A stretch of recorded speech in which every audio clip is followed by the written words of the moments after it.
Hello and congratulations on getting access to this video course on on-page SEO for WordPress sites. This is video number 1, and we're going to talk about what's inside this video course. Now, before we do that, and before I give you a quick overview, what I want to do is talk about mindset, because I'm a big believer that if you're in the wrong mindset, then even if you have this video course, even if you try to implement a few things, it's ultimately going to hold you back. And I've seen this time and time again. This specific mindset that I'm about to talk about holds business owners back. And we don't want to see that happen to you. We want to see you succeed as much as possible. Here is the mindset. The mindset is that people make the assumption that every single SEO technique and rule changes rapidly so that what worked 15 years ago doesn't work now. Now, I will say a large majority, yes, it's true that search engine optimization does change rapidly every single month. Now, at the same time, and yes, that is true to a certain extent, but there are basic fundamentals that Google and other search engines look for that still hold true today, that still work today. So let me repeat that. Not everything has changed. It might have changed slightly. But if you get into that mindset of, oh, everything changes, everything that used to work 10 years ago doesn't work now, then you're putting yourself in a dangerous position simply because you will forget the basics. Now, there are a lot of basic fundamental SEO rules, but we're really going to focus on 5 factors, and I'll talk more about that later down the road. So we're going to be focusing on these factors that haven't changed, or if they have changed, they've only changed very, very slightly in the last decade. So make sure that you're not in this mindset, otherwise it will prevent you from actually moving forward. So here's a quick overview of what's inside this video course. Of course, this is video number 1, which is the introduction. Video number 2 is going to be the main focus. So we're going to make sure that you have a clear view of what we're going to talk about. Video number 3, we're going to talk about 5 important factors that you definitely should implement in your WordPress site. Video number 4, we're going to talk about the URL structure, such as what should your domain look like, what should the URL look like, and all of that. Video number 5, we're going to talk about body text structure. Video number 6, we're going to talk about image optimization and basically how to make your images more search engine friendly. Video number 7, we're going to talk about title optimization and how long your titles should be. Video number 8, we'll talk about metadata optimization and how that can affect what text and what information will show up on the search engines. And of course, last but not least, this is sort of a bonus, but in video number 9, I'm going to talk about the top 2 WordPress plugins that we highly recommend that you install. So once you understand these 5 important factors and you've actually implemented them yourself, then you can actually automate things, but automating things doesn't really help you in the long run. It's sort of like a shortcut. Without understanding the basics and the fundamentals, you're actually hurting yourself. You're not really going to know why you're ranking. All right. So here's what you're going to need. You're going to need to have a WordPress site. If you don't have a WordPress site, these fundamentals still hold true as well. But most of what I'm going to be showing you is how to implement these 5 factors into your WordPress site. You're also going to need to have a general idea of what the general keyword is that you want to rank on. And then, of course, you want to have a list of specific keywords related to that general keyword.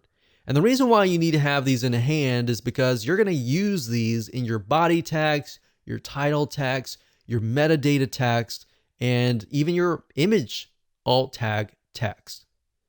So you're also going to need access to content, written text, and or images to create your post. Now, if you don't have all this information right now, that's fine. But you're definitely going to need it eventually. So with that said, let's move on to video number 2. Hello and welcome back. This is video number 2, and in this video we're going to talk about the main focus so that you have a better, clear view of what we're going to talk about in this video course. You see, because on-page SEO is such a broad term that literally covers a lot of areas of your website, both the front end, such as the text, the content, and all of that, and the back end, like sitemaps, the XML sitemap, and all of that. Really, the main focus of this course is to help you make your front end of your WordPress site more SEO friendly. And what that means is we're going to focus specifically on how to make your overall WordPress site structure, your posts, your pages, more search engine friendly. So the goal is that when Google and other search engine robots come to your site, they will know what your site is all about. Now, by robot, what I mean by that is that Google usually will send out computers, which are called bots, and they'll come and scan your website and try to figure out what your site is all about. Now, the truth of the matter is that too many people skip over this because it isn't exciting. They are too focused on external SEO, but the reality is that there are a lot of front-end factors that you must do on all of your sites. So by skipping out on these fundamental steps and just focusing on things like backlinking, you're really going to miss out on a lot, because when Google comes to your site, if your site is not search engine friendly and you've just got a lot of backlinks, then yes, you do have a lot of votes that your site might be good. But at the same time, it's like, okay, this is a popular site, but what is this site all about? That is the goal of this course.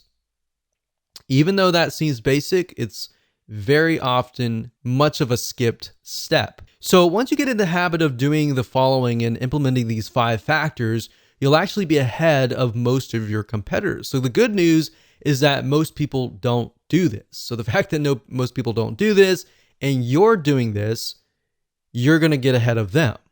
Now, to clarify what this isn't, however, we're not going to focus on backlinking or any external marketing strategies, which is what I talked about earlier. So now that you have a clear idea of what we're going to talk about, let's move on to video number 3 and discuss the 5 important factors that all of your posts, your pages, your content, your text, your URL structures, and everything else should contain. Hello and welcome to video number 3, and we're going to talk about the 5 important factors. Now, this is a quick overview of the 5 factors, and then of course the next few videos I'll dive in to every single one of these factors. But before we can really discuss them in depth, you need to have a broader bird's eye view of them. So before we jump into the 5 factors that your WordPress sites should have, or even your non-WordPress sites should have, which they'll definitely work on those too, it's important to know a few things first. So you're going to need to have a general idea of, number 1, the general keyword that you're going to want to rank on, and number 2, a list of specific keywords that branch off of that main keyword. Now don't worry if you don't have that now. I'm going to give you a step-by-step technique that will help you figure that out. Now, another big mistake that many folks make is implementing these without a clear plan of attack. And that's why I'm breaking things down in such a manner. There's a reason for everything. In fact, we've seen this with many websites. There's no clear plan, and the website owner simply creates content in an area with little or no traffic. And then they're not ranking on any specific keyword. They might even be ranking on keywords that have really nothing to do with their website. And this is a lot of time wasted, right? So that's why I'm not jumping straight head first. I'm breaking things down so that it becomes clear, and that way you will succeed. Now, we're not going to focus, like I said, on keyword research, but we do recommend that you check out these suggested keywords. Now, what do I mean by that? Well, Google has what we call suggested keywords. Amazon.com also has a list of suggested keywords. Now, this is what happens, and this is super easy. You can literally find the main keyword and a list of specific keywords within a few seconds. So here's what I want you to do.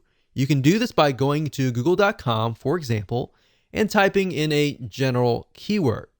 So you'll notice that when you do, Google will suggest keywords.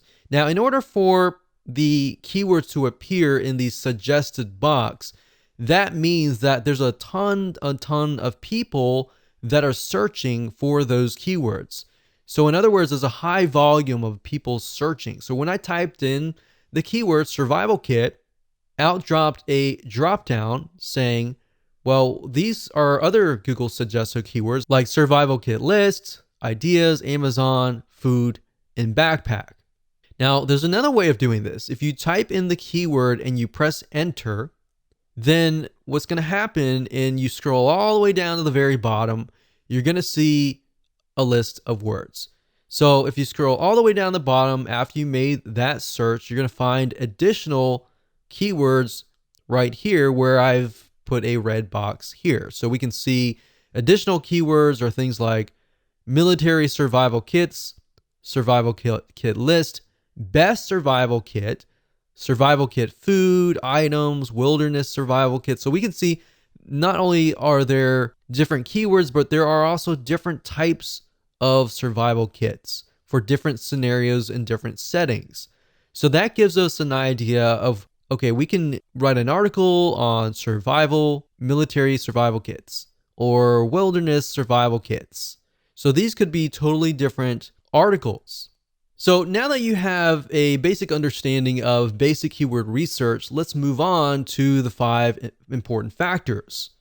And they are, number 1, the URL structure, or the domain name and the category name, the file name, even the page name is important. And this is what shows up in the address bar at the very top. Whenever you go to any website, you see the domain name, the page name, and all that in the search bar at the top. That is the URL structure. Now, the URL structure is very important because it tells Google and other search engines, are you a brand? Are you a specific keyword? What is your website about? Now, that's just one element. There's a lot of other elements as well. Number 2, we have the body text structure, which contains basically everything on your post or your page in terms of content. So this contains both written text that you use in your posts and pages, and there's more than just slapping a bunch of content for everyone to see. So there's a lot that goes into this. So I'm going to show you, I'm going to break things down so you have a better idea of what you should include in your body text structure. Number 3, we got image optimization. What this means is making your images more search engine friendly. So just like body text, when it comes to images, Google and other search engines are not going to know right off the bat what they are. So you need to do your best to help them figure out what the images are all about. Now, there are ways that Google will figure out eventually what your images are all about. So don't try to game the system. For example, if you name an image, let's say a wilderness survival kit, the way they figure out if that image is legit or not is oftentimes they'll rank you in the Google image search engine. If somebody types in, let's say, wilderness survival kit, and they see your image and they click that, they have a better idea that, okay, this is definitely an image of the wilderness survival kit. And that will actually help you in the long run. So don't try to game the system and name an image something that it's not. Name it what it is so that it's an attracting image. And when somebody's looking for that image, they're going to find it, they're going to click it, and that's going to help you in the long run. In fact, beyond that, there's a few more steps you'll need to take. And plus, in addition to that, with the image search engine that I talked about just now, you can actually get a lot of traffic from that search engine. And of course, we got factor number 4, which is title optimization, basically how to make your titles search engine friendly, because the reality and the truth of the matter is that your titles do show up in the search engine, so you definitely need to do this right. Otherwise, you're going to attract the wrong person. Meta optimization is the same thing. You've got the description and other metadata that will show up underneath the title in the search engines. So you want to make sure that you attract the right person. Now that we've talked about the 5 important factors, let's dive into every single one of these 5.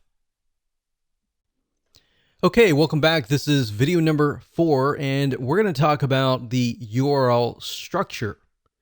Now, this is something that has changed slightly in the last decade, but it hasn't changed drastically.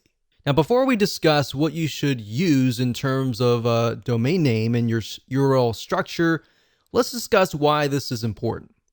You see, when Google and other search engines try to figure out what your website is all about, they look at your website as a whole. They're not just going to look at your URL structure, your domain name, or your categories or your page name. They're going to look at everything as a whole. Plus, in addition to that, they're going to look at how people interact with your content and if that is true. Now, part of that is what appears in the URL. A search engine friendly URL structure can actually go a long way. Not only will it help the search engines figure out what your page is all about, it's also going to help a human visitor understand what the page is what. And that means that keywords still matter, but you have to be careful not to keyword stuff your URLs. And by keyword stuff, what I mean by that is you're putting too many of the same keywords in the same area. In other words, back in the day when Google started, for example, you literally could keyword stuff a page and get ranked really, really quick. But now Google has become much smarter. Their bots and intelligence have become smarter. So that's a big no-no. Don't do that. And I'm going to show you in just a minute why, if you use certain domain names, that can have a drastic impact on that. So let's talk about domain names. So what should you name your domain name? Should you use an exact match domain, meaning that the keyword is in the domain? Or should you use a brand name? Well, there's a big debate that using a keyword in the domain name will actually get you ranked higher. That actually worked back in the day. Sometimes it still works today.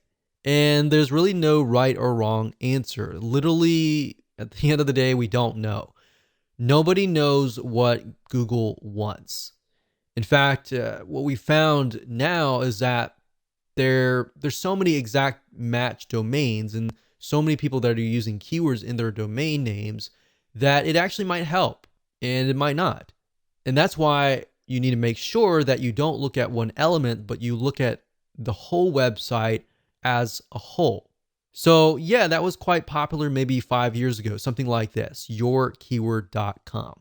So maybe scubadivingmasks.com if you were trying to rank on scuba diving masks, or best scuba diving masks, or bestsurvivalkit.com.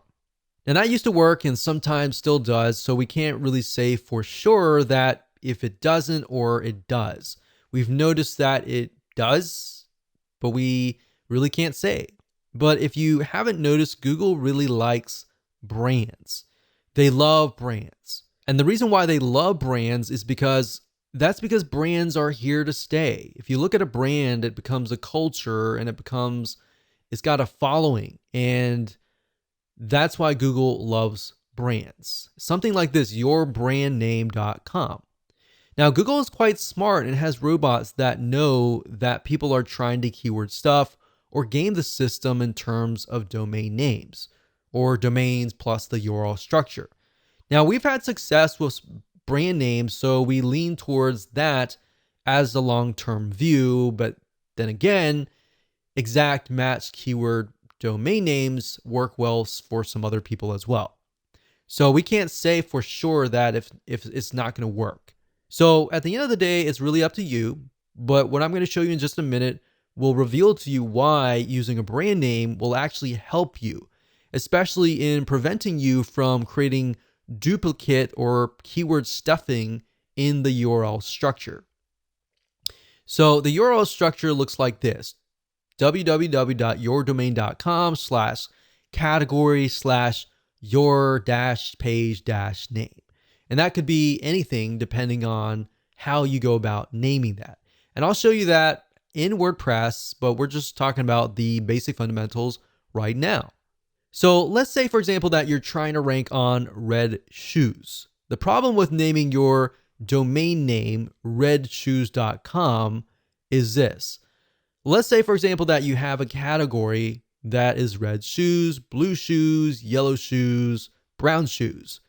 But that one category that's red shoes, and you have a product called Big Red Shoes, it ends up looking like this: www.red-shoes.com/red-shoes/big-red-shoes.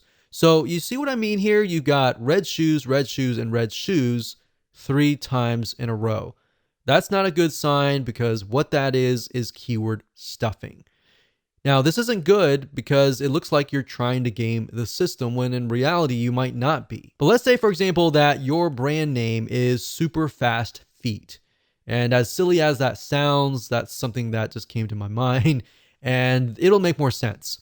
And the product name is Big Shoes.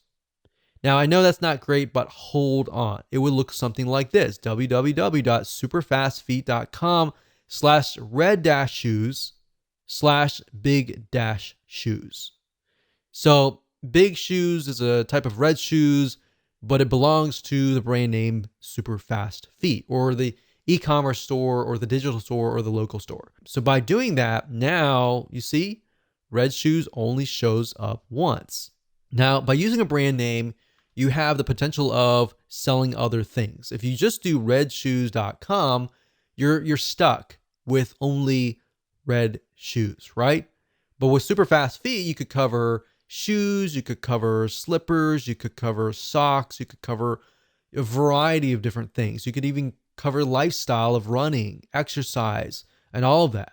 So brands, not only does it help you with your URL structure, but it also helps you diversify and expand what your website could potentially be about.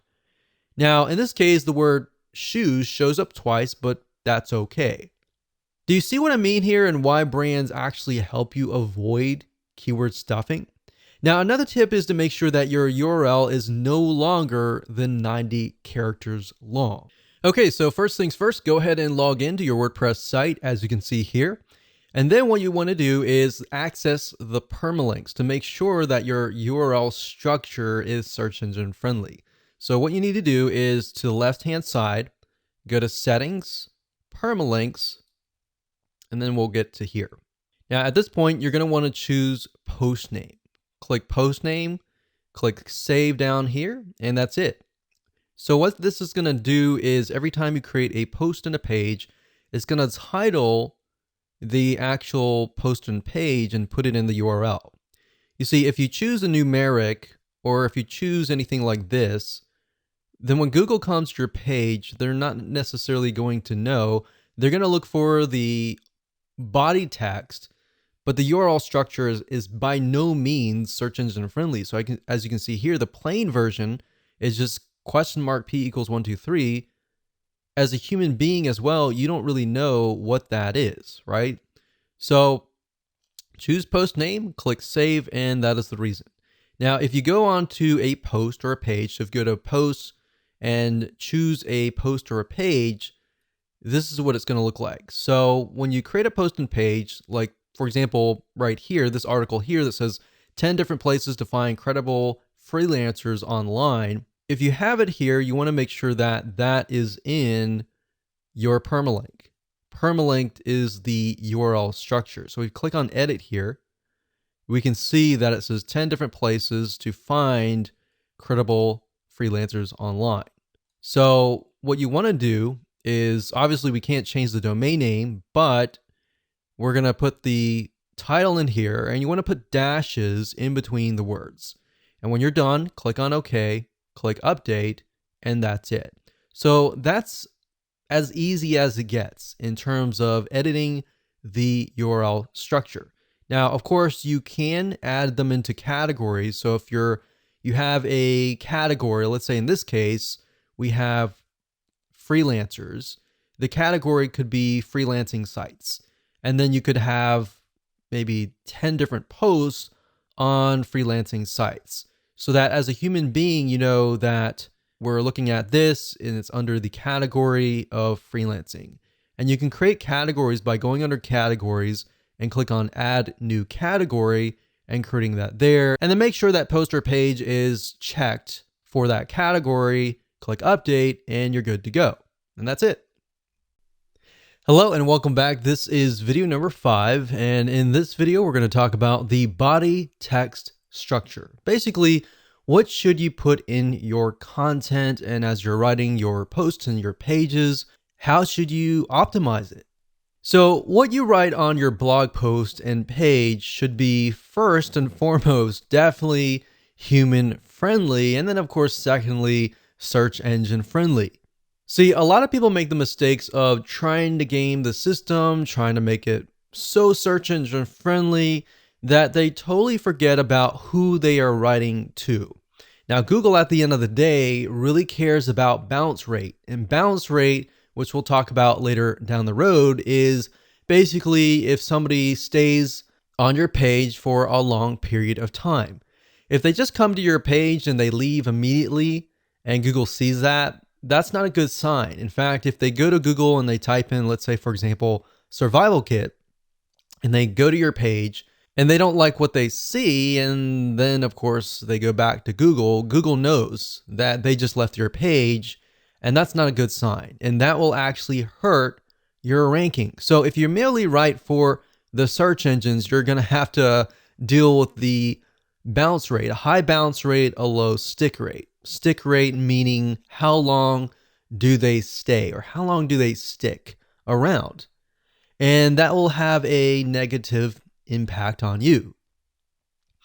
So what that means is the longer someone stays on your website, the lower your bounce rate is. So if you keep that in your mind, the word bounce rate, the word stick rate, you will often see those words a lot when it comes to on-page optimization or even search engine optimization in general. So to Google, websites with a lower bounce rate must be good. The fact that people are staying on your page for a longer period of time tells them, okay, this website must be what people are searching for, right? And this is important to Google and other search engines as it also indirectly tells them that your site must have good content.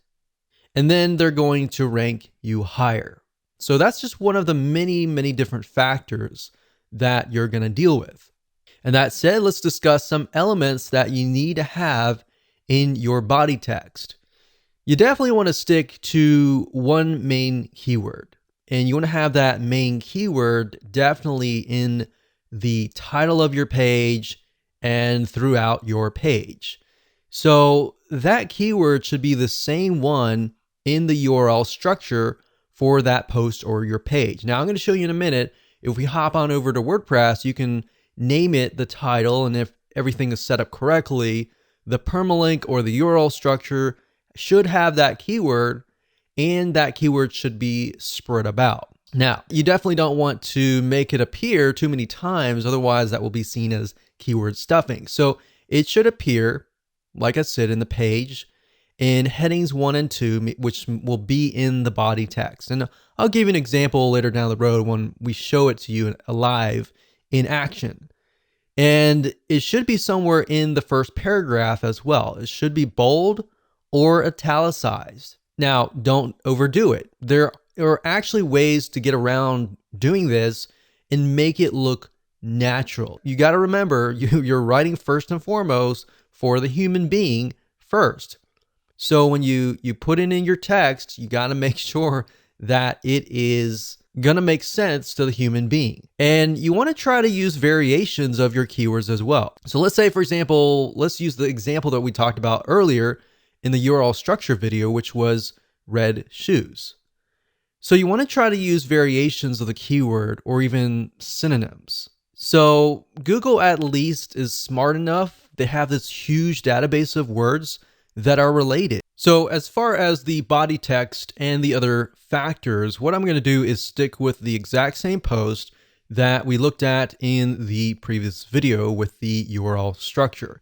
So up at the top, if we say that our main keyword is maybe find credible freelancers or places to find, maybe that's our keyword, places to find credible freelancers, then what we want to do is we want to make sure that it's in the heading 1 and 2. So we could take that and we could put it here and we could highlight that. And then under this drop box here, we want to do heading 1. So that would be the heading. And then you want to make sure that it's heading 2, but we can do that later. So you want to make sure that it is in the first paragraph. So it says, are you looking to outsource some of your work so that you can focus on your business better? Finding the right person can be difficult, but there are places online where you can search for credible freelancers. So places to find, we could say, so let's discuss places to find credible freelancers. So obviously the first letters are capitalized. So I want to make sure that it's human friendly. So we say, so let's discuss places to find credible freelancers. And then you can highlight that. So places to find credible freelancers. So this can be italicized. This can be bolded like that. All right. So that needs to be in the first paragraph. You can also have it later down the road as a heading 1. And if we scroll down, we don't have an image right now, but we'll talk about that later. We'll find an image and I'll show you how to add an alt tag. You want to do that. You want to go through and you want to create variations of this keyword. So places to find credible freelancers, Fiverr.com. This is a good place to find great freelancers. So we use the word credible. You can mix it up and say good place to find great freelancers or hardworking freelancers. So what I'm saying here is you don't necessarily have to use that exact match keyword, but you're using variations so that Google knows that you're not trying to game the system and you're not trying to keyword stuff. But at the same time that it's a variation or it's a similar synonym or word so that it appears more natural. So we can go through here, we can do other things as well. That's pretty much the basics of it. But another thing you can do is tags as well. So you can add tags. Let's move on to the next video. Hello and welcome to video number 6. And we're going to talk about image optimization, or in other words, how to make your images more search engine friendly. You see, when it comes to images, you need to tell the search engines what the images are. They're not really going to know off the bat what the images are. Now, there are ways that Google can figure out what the images are, which we'll talk about in just a second. Now, while Google and other search engines will one day be smart enough to be able to figure out what images are, right now you need to help them out just a little bit, get them a kickstart that they need. So you're going to need to take your main keyword or variations of the main keyword or even specific keywords based on the main keyword and insert them into the alt tags in your images. If you don't know what those are right now, don't worry about it. We're going to show you in just a minute. Now, what I recommend that you do is, let's say, for example, that you have 3 images on your page. In fact, the more images, the better. You don't want to get too much, but the more images, the better. And what I recommend is the first image that you have, you're going to want to put the main keyword in there. Now, make sure that it actually relates to the image itself. So if the image is a image of a shoe, you definitely don't want to put like something like a peanut butter sandwich or something. So you definitely want to put something that's related, right? Now, the second keyword, you don't want to put the same keyword. You want to put a variation of that keyword. Or based on what we talked about earlier, having the main keyword and then of course having keywords related to that keyword, you can put those in the other images. But you have enough where Google looks at it and thinks, okay, all these images are related. Now, there are other ways that Google can figure out if those are legit. In fact, what they'll do is they'll index them into the Google image search engine. So whenever somebody searches for that image and they click on that image, they will think, okay, those images on your page are definitely legit, so we're going to rank you higher, right? So that is why making sure that your keywords and your images fit and they're accurate enough, but you don't want to overdo it in any other area. But 1 or 2 should be good, 3 or 4 should be fine, but you definitely don't want to overdo it. Now, like I said, more images with variations of the keyword are even better. So if we are focusing specifically on red shoes as the post, maybe a specific brand name of shoes, you might want to put the brand name. You might want to put like the brand name plus red shoes. You might want to put shoes red or red, something that's a synonym of shoes. So to make more sense, let me show you what you need to do, and I'll give you some more tips along the way. Okay, so adding images and making them search engine friendly is actually very easy to do. But first things first, you'll need to find an image if you don't already have one. So starting where we left off in the previous video, we don't have any images here, but let's just go ahead and add one. So I'm going to add one somewhere in the beginning. So we could add an image, let's say here. Now I want to say we do have an image, like a featured image down here. But what we're talking about are images within the actual body text. So let's go ahead and click on Add Media here. And these are our existing images right here, but we can also upload a file here as well. So let's try to find something that relates to freelancers. So let's do that here. Let's click that. So right here it says title, caption, alt text, and description. Now, by default, as you can see here, with an image, it shows something like code. It doesn't look natural. It doesn't tell a human being what it is, and it doesn't tell Google what it is. Now, beyond just some basic optimization, you have to realize that if somebody is disabled and somebody is listening to some sort of software that speaks out loud what the images are on the page, then this is actually going to help you reach those people. So keep that in mind as well. And by making it friendly to all sorts of people, you'll get an extra vote with Google in that sense as well. So let's say, for example, that this is something to do with places to find credible freelancers. So all you need to do is simply put that in the alt text. Now, for the title, you want to do something similar. You can do top 10 places to find credible freelancers. Now, bear in mind that these images might show up in the Google image search engine. And if they do, this information will show up. So if somebody is utilizing the image search engine, which a lot of people do, then they're going to see that. And if your competitors are merely just uploading the images and they're not optimizing it for the alt tags and the titles and the descriptions and all that, you're going to be one step ahead. All right. So caption can be, this image shows a screenshot of the top 10. So we could do a variation of 10. So 10 as in TEN places to find great freelancers. So you want to mix and match and keep it different so that it doesn't look like you're keyword stuffing. And then of course you can put the description here. So when you're ready, click on Insert into Post, and there we go. Now you can always edit that later. If you click on the image here and click on Edit, you can always edit the alternative text. So the alt text, you definitely want that keyword in there. You could put the keyword in here in the captions, as well if you want to. So we're going to click on X because I didn't do any updates.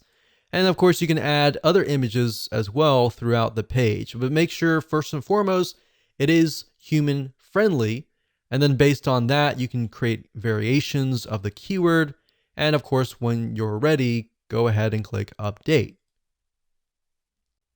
Hello and welcome to video number 7. Let's jump right in. So we're going to talk about title optimization. So this is extremely important because it's often the first thing that people will see as they are searching the internet. So if you imagine you go to google.com and you type in a keyword, whatever that is, and you're going to see the titles and then you're going to see the descriptions of each and every single website, or with YouTube, you're going to see the titles, the descriptions, and of course the image. So based on the media in general, they're all going to have titles. So having the right titles is important. So like I said, this is really extremely important because that's the first thing that they're going to see. And you're going to want to make sure that you're ranking on the keyword that is in the title. And then of course, when they get to the page, you want to make sure that the content fits the title. So you want to be congruent all the way. The more that you're congruent, they're going to get what they typed in. They're going to trust you, and then they're likely to take action if that is the case. So this needs to be set for all of your posts or your pages. And you really need to think clearly and carefully about this, because we have seen in a lot of cases where people just name it, whatever comes to their mind. And what ends up happening is you work so hard to create the content and you attract the wrong person and they come to your post or page and you wonder why nobody is taking action, right? So this is the exact same keyword. And to make it easier for you to be congruent, if you take the keyword that's in your URL structure, that's in your title, make sure that it's in your title somewhere, because that's what your viewers are searching for. Now, sometimes people will put the keyword straight up in the beginning and they'll put the keyword dash whatever. But what I recommend that you do is put the keyword in the title, but you want to make sure that it sounds right. It's got to be human friendly first, and then of course secondary search engine friendly second. Because at the end of the day, and the way Google is moving towards long-term wise is towards engagement, more social engagement, people engagement. That is what is important to them. Because at the end of the day, if you think about it, their goal is for people to search, find what they want. So they want to make sure that they connect you to the right person. And all they really care about is, they don't really care about you. They care more about the customer, who is the person who is searching, right? So as long as you're on the top 10 of the Google search engine for that keyword, and that keyword is appearing in the title, it's highly likely that the prospect will click through your website. Now, as basic as this sounds, I want to make sure that you understand that it's important. Most of your competitors are not really going to do this. And if they are, they're going to miss something along the way, right? What we've seen over the years is sometimes they'll have the title right, they'll have the URL structure right, but when people go to the content, it just doesn't make sense. So as long as you're congruent from the keyword to the title, to the poster page, to the content itself, to the call to action, to the product, everything is congruent from that point in the beginning to the end, you're most likely gonna gain the trust of the prospect, and you're most likely gonna get the conversion. That's the most important thing. So as long as your poster pages are related, you're most likely gonna see a higher conversion rate across the board, like I said earlier. Now, as a rule of thumb, your title should be no more than 75 characters long.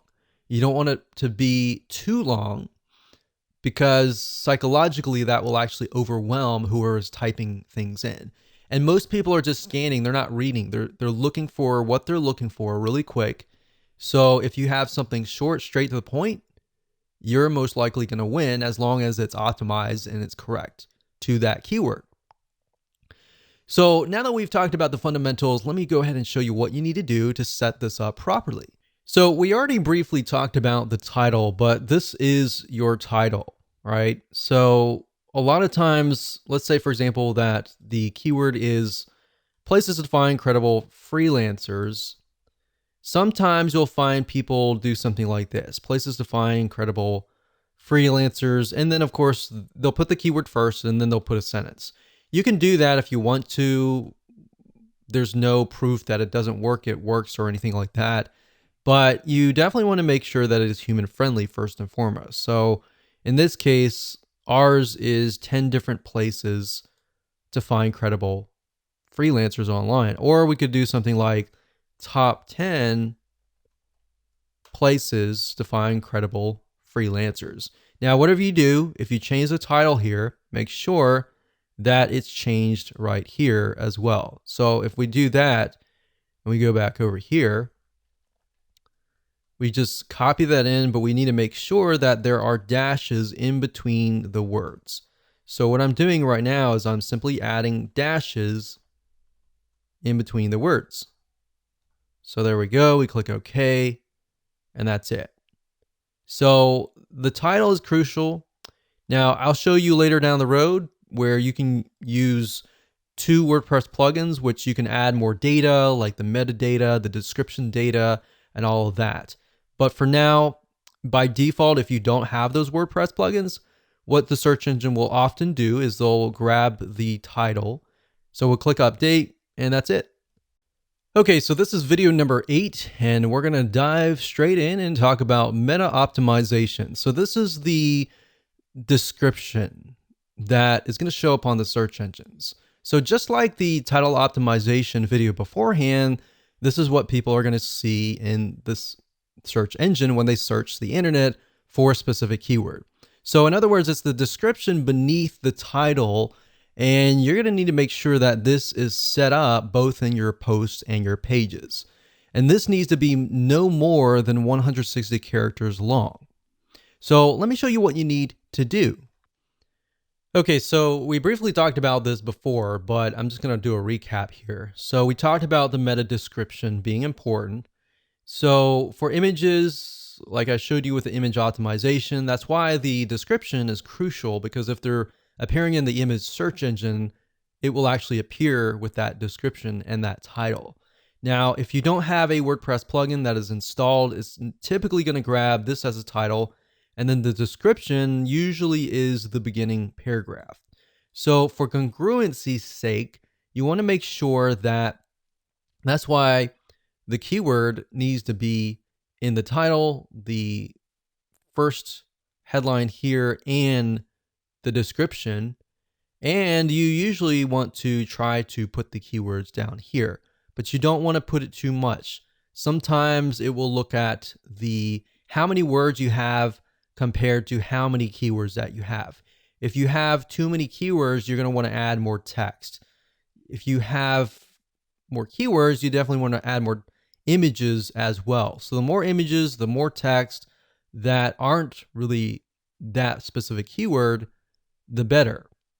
So by default, like I said, it's going to grab this as a description, but then as you have the WordPress plugins that we'll talk about later, you'll have the opportunity to add more metadata, which I'll show you later on. But this is sort of a video that's sort of a preliminary to discuss why the metadata is actually still used.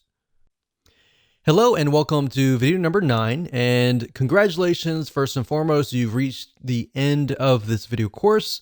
And this is kind of a bonus because we talked about how to manually optimize your WordPress site.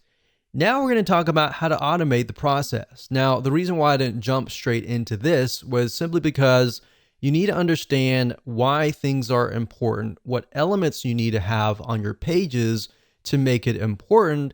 Because yeah, you can use this system to automate it, but the 2 plugins that I'm going to talk about, some of them will actually automate certain processes like the URL structure. But at the same time, knowing how things work and why certain things are important is more important at the end of the day, because you're going to understand how to implement these factors. So now let's talk about the two plugins. With these two WordPress plugins, you can literally boost your on-page optimization on just their free levels. So they both have a free version and they both have a paid version. Now, two of these are very common. The first one, you'll most likely maybe already be using it. The second one is not so popular, but they actually work hand in hand. So let me go ahead and show you these plugins and why they are both important. So the two plugins are first Yoast SEO, that's YOAST.com. And if you go here, you can get a better idea of what it's all about. But this is one of the most popular SEO plugins, and this will actually help you optimize your site automatically. So now that you understand the basics, the title, the description and all of that, a lot of times what Yoast will do is if you just create a title and you put that in the title of the WordPress post or page, you click update, it'll automatically fill in the permalink or the URL structure. So, and it'll fill out other data as well as you begin to create your post and your page. Now that's the free version. The paid version actually takes it one step further and does a lot more. Now I'm not going to cover all that in this particular video because you can go here, you can check it out for yourself. Now, if you want to figure out how to install it, it's very easy. All you have to do is go to your WordPress site here and go to add plugins under plugins, type in the word Yoast, and you'll see it right here. The second plugin is called SEO Squirrely, as you can see here. So you can do a Google on this, but if you type in SEO Squirrely, that's SEO SQUIRRLY. And if you go here, then you can actually download the plugin, and there's a free version, which is, in my opinion, we've tested it out, and the free version is really, really good. And what SEO Squirrely focuses on is schema. And schema is necessary because that's the way of the future. And it tells search engines what your site is all about and more information than that. But the short answer is it just helps optimize your site in a much better way. And now when you go to SEO Squirrely, it'll say, you know, our plugin is better than Yoast. And then of course, Yoast, sometimes you might see an article out there. I haven't seen one, but I'm sure there's a comparison and you'll see that they're going against each other. But at the same time, you can either do Yoast or you can do SEO Squirrely. Now, what we've found is SEO Squirrely focuses on schema, like I said, and schema is just a way to make your site appear in the search engines where people will click on your link. So if you've seen, for example, the ratings, the 5-star ratings that appear in the search engine, that is based on schema. And there's a lot of other different little elements where if you've got on your page like images and videos and all that, SEO Squirrely will automatically optimize those media types on your page. And we found that we've actually tested this one and Yoast together, and they actually work hand in hand. Now, they can run into each other based on like the title and the meta description and all that, and they can conflict in that realm. But at the end of the day, you kind of need to just pick and choose which one you want to go with and just go with one. So Yoast, I can tell you, will pretty much do everything that we talked about. SEO Squirrely as well. They typically are focused on different areas.